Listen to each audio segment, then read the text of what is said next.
집에서 협착증 극복하는 7가지 비법. 선착순 무료 발송해드립니다. 여러분들의 협착증 탈출을 위해 협착증TV의 핵심 비법만 모았습니다.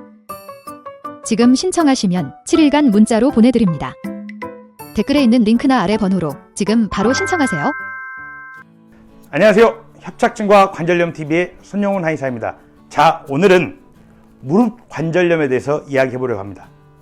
평생 우리가 살면서 무릎 통증을 겪으시죠. 그리고 많은 분들이 무릎 관절염 진단을 받는데요. 무릎 관절염을 진단받으면 아이고 수술해야 되는 거 아니야? 인공관절을 해야 되는 거 아니야? 이래 생각하시는데요. 인공관절이나 수술을 하기 전에 무릎 관절염을 해결할 수 있는 방법이 있다는 거 꼭 아셔야 됩니다.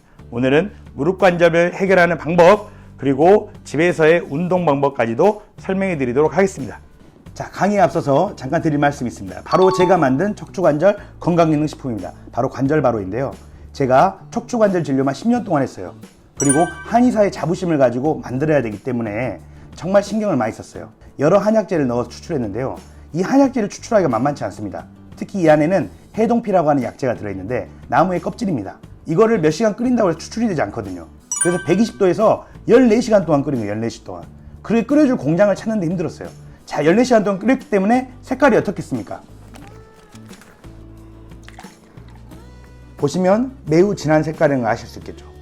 14시간 동안 끓였기 때문에 이렇게 약재들이 우려 나오는 겁니다.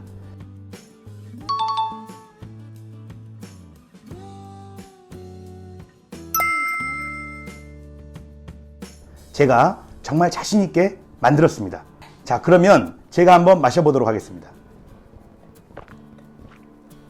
강의에 앞서서 힘이 나네요. 무릎 관절염을 진단받으면요, 무릎 통증이 대부분 어디에 있냐면 무릎 안쪽에 있어요. 무릎 안쪽에. 그런데 우리는 MRI를 찍어보면 무릎뼈가 이렇게 있으면 뼈 사이에는 뼈의 완충작용인 연골이 있거든요. 근데 연골이 닳아 있어요. 무릎을 쓰면 연골이 닳겠죠. 나이가 들었는데 연골이 안 닳아 있다? 이런 분들은 대단한 분들이거나 조금 특이한 경우일 수도 있어요. 대부분 닳아 있어요. 그런데 닳아 있는 것과 무릎 연골이 없는 것, 없단 말이 뭔 말이냐면 완전히 위아래가 닳아가지고 뭐끼리 부딪혀요? 뼈하고 뼈끼리 부딪혀요. 원래 뼈하고 뼈 사이에 뭐가 있었어요? 연골이 있었는데 이 연골이 완전히 닳아서 없어져서 뼈하고 뼈가 직접 부딪히는 거예요. 뼈는 통각세포가 많아요. 뼈에 뭐가 부딪히면 엄청 아프고 시큰거리거든요. 뼈하고 뼈가 부딪히기 때문에 어때요? 시큰거리고 통증이 있는 겁니다. 그래서 많은 분들은 연골이 닳아서 뼈하고 뼈가 부딪히기 때문에 무릎 관절염이 있다. 그래서 연골을 해결해야 한다. 연골을 재생해야 된다. 연골을 갈아 끼워야 한다. 연골을 치료해야 한다. 연골에만 초점을 맞추는데요. 그런데 대부분의 무릎 관절염은 뼈하고 뼈가 부딪힐 만큼 연골이 닳아있을까요? 조금만 닳아있을까요? 조금만 닳아있는 경우가 많죠. 뼈하고 뼈 사이에 연골이 아직 덜 닳아서 남아있는 경우가 많습니다. 그런데 연골이 남아있는데 왜 아플까요? 연골 외에도 무릎 통증을 일으키는 요인들이 있기 때문입니다. 연골이 완전히 닳아버리면 연골 때문에 아픈 거지만 대부분 많은 분들은 연골이 아직 남아있는 상태에서도 아프거든요. 그러면 연골이 핵심 원인이 아닐 수도 있는 거예요. 그러면 아직 연골이 남아있는 초기 중기의 무릎 관절염 환자들의 통증의 진짜 원인은 뭐냐? 저는 인대의 문제가 많다고 생각합니다. 자, 두 번째로는 무릎 주변에 쿠션이 있어요. 활액낭이라고 하는데요. 쿠션이에요. 여기에 뭐가 많이 생겨요? 염증이 생기는 경우가 많다고 생각해요. 자, 인대의 문제는 뭐냐? 무릎은 가운데 있는 이 뼈와 또 위에 뼈, 아래 뼈 이렇게 구성이 되어 있는데요. 여러 뼈들에 의해서 구성이 되어 있고 구부렸다 폈다 하는 운동을 하죠. 그래서 뼈들은 원래 서로 떨어져 있어요. 서로 떨어져 있어. 그런데 이 뼈들을 연결시키는 게 뭐죠? 바로 뼈 주변에 있는 이 하얗게 생긴 인대들입니다. 인대들. 근데 이런 인대들이 무릎을 자꾸 쓰다 보면 인대들이 고장나기도 하고 혈액순환이 안 되기도 하면서 인대들이 어떻게 되냐? 딱딱하게 굳어버리고 유착이 돼요. 그럼 움직일 때마다 부드럽게 움직여야 되는데 인대들이 딱딱하게 굳어버리면 어떻게 해요? 움직일 때마다 인대가 붙어있는 뼈를 잡아당기는 거예요. 뼈에는 뭐가 많다 그랬죠? 통증세포. 뼈를 인대들이 잡아당기니까 무릎이 아픈 거예요. 시큰거리고. 이해 가세요? 연골이 닳아서 뼈끼리 부딪혀서 아픈 경우도 있지만 뼈에 붙어있는 인대들이 뼈를 잡아당기니까 무릎이 아픈 거예요. 그럼 이 유착된 인대를 풀어주면 돼요. 유착된 인대를 풀어주는 방법이 뭐예요? 바로 도침이라고 하는 침이에요. 일반 침은 끝이 바늘 모양인데 도침은 미세한 칼날 모양이에요.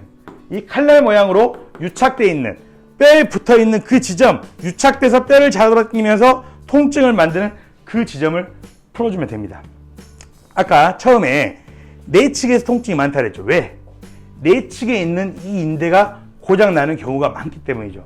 그래서 무릎 치료 핵심이 뭐냐? 내측에 있는 인대, 이 인대를 내측 측부 인대라고 그래요. 측부에 있다 그래서 내측 측부 인대를 도침으로 유착을 풀어주면 무릎 통증이 도움이 되는 경우가 매우 많습니다. 활액낭의 염증을 해결하기 위해서는 여러 방법이 있겠으나 물론 휴식도 있고 여러 수면 그리고 염증을 없애기 위한 여러 가지 약물 이런 치료들도 있겠죠. 근데 역시나 무릎의 염증을 없애는 데는 한약 치료도 큰 도움이 돼요. 그래서 무릎이 아프다 그러면 무조건 연골 문제다, 연골을 해결하는 데 생각하지 마시고 인대나 활액낭의 문제일 수 있다, 이걸 치료하는 방법들이 있다, 이걸 이해하시고요. 자, 무릎에 좋은 운동은 뭐냐? 우리 다들 아실 거예요. 다리를 이렇게 들어 올리면 무릎에 좋다 그래요. 왜?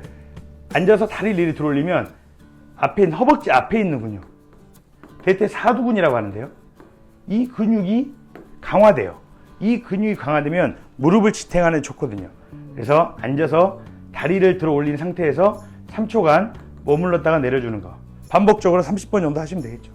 이렇게 하면 대퇴사두근이 강화돼서 무릎에 좋다. 이건 많이 아실 거예요. 두 번째 좋은 운동은 가자미근 푸시업.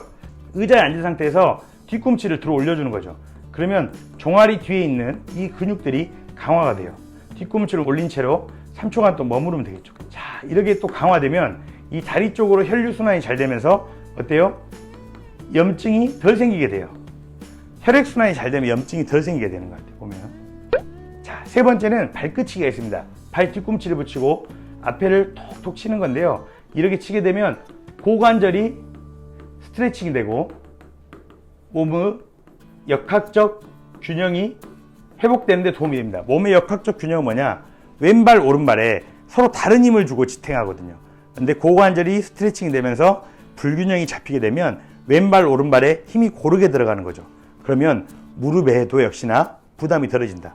원래 힘이 더 많이, 체중이 더 많이 지탱되던 무릎에 체중이 덜 지탱되니까 무릎 통증 개선에 효과가 있다. 그리고 다리까지 혈액순환이 되기 때문에 여러 내과적 상황들이 개선되면서 염증이 완화되는 데도 도움이 됩니다.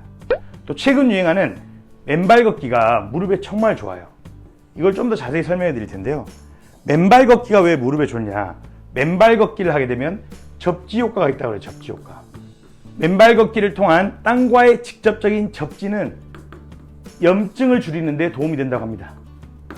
자, 무릎 통증 원인이 하나 염증이라 그랬죠. 자, 두 번째, 맨발로 걷게 되면 어떻게 해야 되죠? 운동화에 싸매져 있으면 이렇게 걷잖아요. 맨발로 걸으면 발이 펴집니다. 뒤꿈치부터. 발 전체 근육을 쓰게 돼 있어요. 또 발가락이 펴지기 때문에 발가락으로 지탱을 해줘요. 자, 맨발 걷기는 발 전체 근육을 사용한다.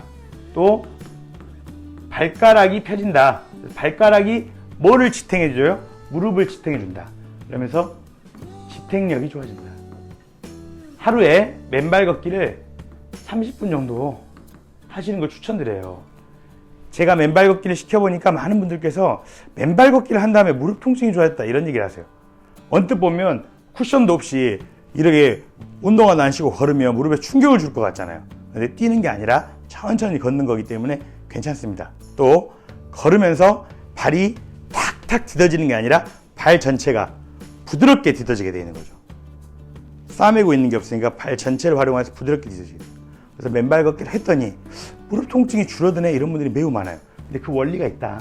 접지의 원리, 발 전체 근육 활성화, 발가락 사용 이런 걸 통해서 무릎에 대한 염증도 줄어들고 무릎에 대한 지탱력도 좋아진다. 네. 자, 오늘은 무릎관절염 환자분들께 무릎관절염을 어떻게 극복할 수 있는지 설명해 드렸는데요. 무릎관절염은 연골의 문제다. 우선 이 생각을 버리셔야 됩니다. 연골의 문제일 수도 있지만 무릎 주변의 인대와 활액낭의 염증 문제일 수 있다. 이 세 가지 요인이 복합돼서 만들어진 게 무릎관절염이고 인대의 문제라면 인대를 치료할 수 있는 도침이라고 하는 침 치료가 도움이 될 것이고, 활액낭이 염증 문제라면 염증을 줄일 수 있는 여러 가지 생활 비법들과 또 한약 치료도 도움이 될 수 있습니다. 자, 오늘 내용이 무릎 관절염 환자분들께 도움이 되길 바라고요. 다음에는 더 유익한 내용으로 찾아뵙겠습니다. 감사합니다.